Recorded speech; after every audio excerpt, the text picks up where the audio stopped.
आज जो positional pick रहेगी मेरी, वो एक स्टॉक रहेगा हर्षा इंजीनियर, जिसमें खरीदारी करने की सलाह रहेगी। इसके आज क्लोजिंग प्राइस थी 537। मेरा इसमें पोजिशनल टारगेट रहेगा 575 का।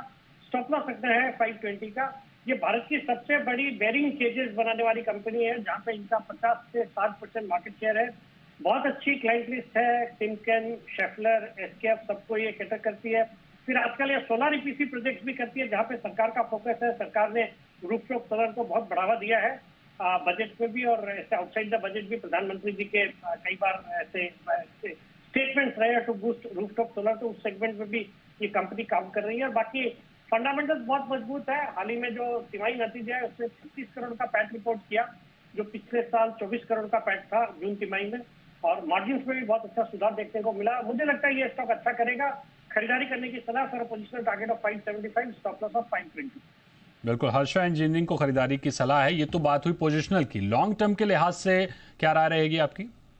लॉन्ग टर्म के लिए भी दीपक जी एक बेहतरीन क्वालिटी का स्टॉक है एक्शन कंस्ट्रक्शन इक्विपमेंट, जो आज 1330 के आसपास बंद हुआ है। 1750 के मेरे इसमें 9 से 12 महीने के टारगेट है। ये भारत की सबसे बड़ी क्रेन्स बनाने वाली कंपनी है, जिसका 60% मार्केट शेयर है क्रेन्स में। इसके अलावा कई सारे बाकी के मटेरियल हैंडलिंग इक्विपमेंट जैसे फोकलिफ्ट है, फिर road construction equipment, agri equipment, ये सब बनाती है। फोकलिफ्ट के केस में भी देखेंगे तो भारत की तीसरी सबसे बड़ी कंपनी है। फिर 25 से ज्यादा देशों में एक्सपोर्ट करती है। क्लाइंट लिस्ट इनकी भी जबरदस्त है। एलएनटी, टाटा, कोल इंडिया, बीएचईएल सबको कैटर करती है। तिमाही नतीजे भी बहुत ही दमदार थे। जून तिमाही में 84 करोड़ का पैट रिपोर्ट किया, जो पिछले साल 67 करोड़ का पैट था।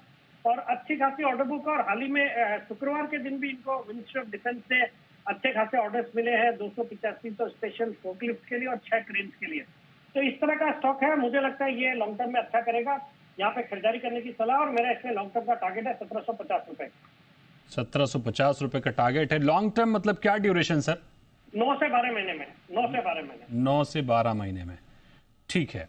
ये आपने बताया कि 9 से 12 महीने के लिए एक्शन कंस्ट्रक्शन खरीदने की सलाह है। अब कुछ हमारे कॉलर्स हैं, उनका भी सवाल ले लेते हैं सर। हमारे साथ मनोज जुड़ गए हैं पुणे से। मनोज, पूछिए अपना सवाल। नमस्कार सर, सिटी साहब को भी नमस्कार। नमस्कार जी। मेरे पास सर ग्रेविटा इंडिया के शेयर है 200 शेयर, वो जो 950 के रेट पे है। दूसरा शेयर मेरे पास बॉम्बे स्टॉक एक्सचेंज का है, बीएससी लिमिटेड, जो कि 150 शेयर है, वो 2200 रुपये में है। और तीसरा सर मेरे पास आईडीएफसी के लिए सवाल था कि मैंने फ्यूचर खरीद के रखा है सितंबर का 75 रुपीज में, उसको होल्ड करूं या निकल जाऊं? 3 स्टॉक्स की बात इन्होंने की है सेठी सर। पहला ग्रेविटा इंडिया 950 में खरीदा, इन्होंने क्या करना चाहिए? देखिए, बहुत ही बधाई देना चाहिए निवेशक को। बहुत अच्छे लेवल्स पे इस स्टॉक को खरीदा और अपने निवेश को दोगुना से ज्यादा कर लिया है। अच्छी क्वालिटी की कंपनी है, रिसाइकलिंग की स्टोरी है, और यहाँ से भी अच्छा कर सकता है। तो हालांकि ये बहुत अच्छे मुनाफे पे बैठे हैं, बट यहाँ पे भी होल्ड करने की सलाह है। जहां तक बीएससी का सवाल है, स्टॉक पे मैं बेहद बुलिश हूँ, बहुत ही बुलिश हूँ। मुझे लगता है ये जितने मार्केट इंफ्रास्ट्रक्चर वाली कंपनियां हैं बहुत अच्छा करेगी। और इसमें एनएससी की लिस्टिंग का भी इंतजार है, जो कि अगर जब कभी होगा तो इस स्टॉक में एक वैल्यूएशन का ट्रिगर रहेगा, उसमें भी अपसाइड का ट्रिगर रहेगा। बाकी इन्होंने अच्छे लेवल्स पे लिया, उसमें भी मुनाफे में है, बट होल्ड करना है। और आईडीएफसी जो इन्होंने लेके रखा है, पसंद है आईडीएफसी भी मुझे। हालांकि इसका एक मर्जर इंपेंडिंग है with IDFC first bank, but 75 के लेवल्स पे इन्होंने लिया है। मुझे लगता है इसको भी होल्ड करेंगे तो ठीक रहेगा। बाई सितंबर डेफिनेटली यहाँ से कुछ अपसाइड इसमें देखने को मिलने चाहिए। बिल्कुल। अगले कॉलर की ओर बढ़ते हैं। ऋषि हमारे साथ जुड़ गए हैं गुजरात से। बताइए ऋषि, क्या सवाल है आपका? नमस्कार सर, मेरा भी 3 स्टॉक्स पे सवाल है जी। अपोलो माइक्रो सिस्टम्स 110 में 700 shares, Tilak Nagar industries 240 rupees में 300 शेयर्स, एंड आरबीएनएल 560 में 500 शेयर्स। शॉर्ट टर्म के लिए सर 3 महीने। बताइए सेठी सर। देखिए, स्टॉक्स तो इन्होंने भी तीनों अच्छी क्वालिटी के लिए हैं। 3 महीने का इनका नजरिया है। और चूंकि बाजार पे मैं बुलिश हूँ, मुझे लगता है इन रन अप टू दिवाली तक भी या इस क्वार्टर के नतीजों के आसपास बाजार में अच्छी तेजी यहाँ से भी लगती है। तो जहां तक अपोलो माइक्रो सिस्टम्स का सवाल है, इस क्वार्टर के नतीजे अच्छे थे। एक डिफेंस सेक्टर को कैटर करने वाली अच्छी क्वालिटी की कंपनी है। हल्का इनको नुकसान है, बट यहाँ पे बने रहने की सलाह है। Tilak Nagar again is a good stock to own, hold करना है। और आरबीएनएल तो करंट लेवल्स पे खरीदारी भी की जा सकती है। रेलवे स्टॉक्स पे मैं बुलिश हूँ।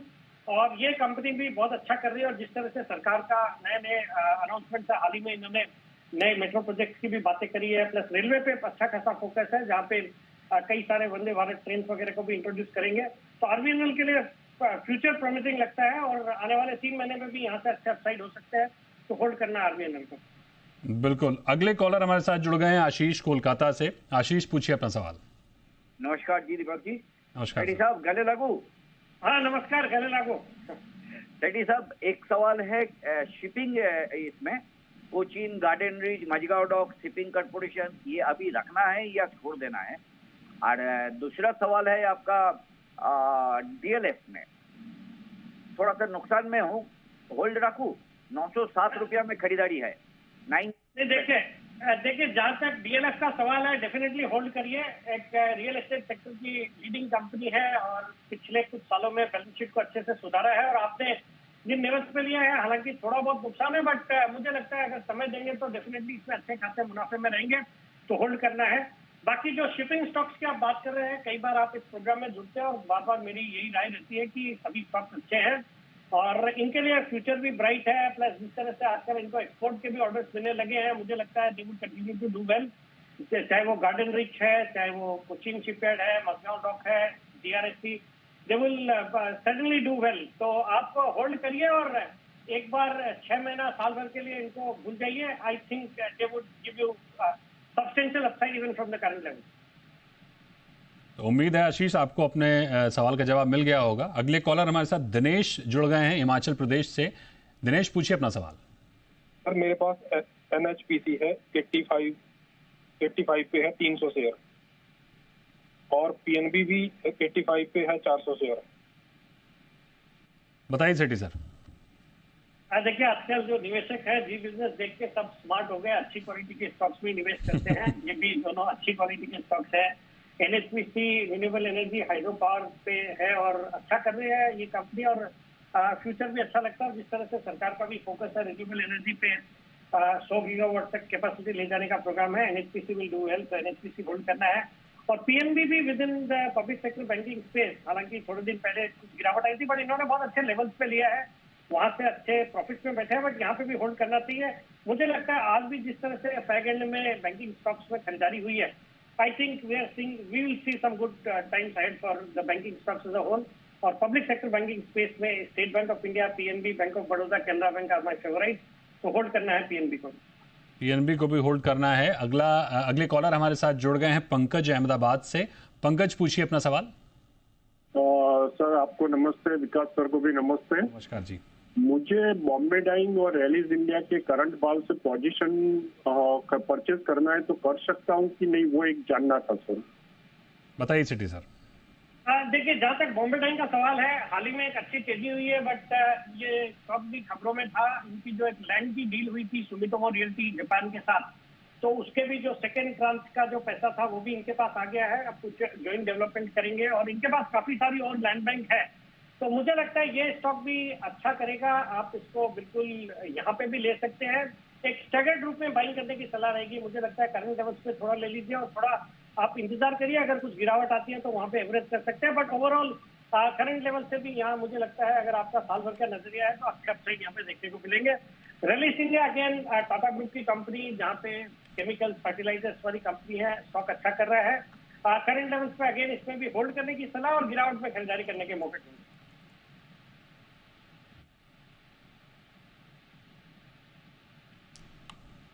एक और सवाल सर हमारे पास आया है आपको।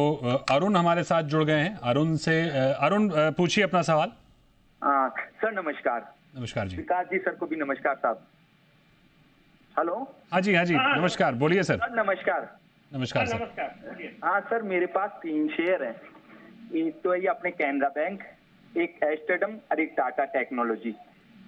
ये आईपीओ में आया मेरे टाटा टेक्नोलॉजी, और एस्टेडम मेरे 522 रुपए खरीद है, कैनरा बैंक 118 रुपए खरीद है। तो 80 तो मेरे पास है ये एस्टेडम, और 100 है कैनरा बैंक, और 30 है टाटा टेक्नोलॉजी साहब। क्या राय रहेगी विकास सर? देखिए जहां तक कैनरा बैंक का सवाल है, अभी जब मैंने बैंकिंग स्टॉक्स पे बात करी तो 4 स्टॉक्स पब्लिक सेक्टर बैंक से बताए, जिसमें मेरा एक पसंदीदा स्टॉक कैनरा बैंक भी है। स्टॉक इन्होंने 118 में खरीदा, आज शायद 111 के आसपास बंद हुआ। बट जिस तरह से मुझे लगता है फ्रैग एंड में बैंकिंग स्टॉक्स में तेजी हुई है, अब आने वाले दिनों में आई फील कि this stock will do well.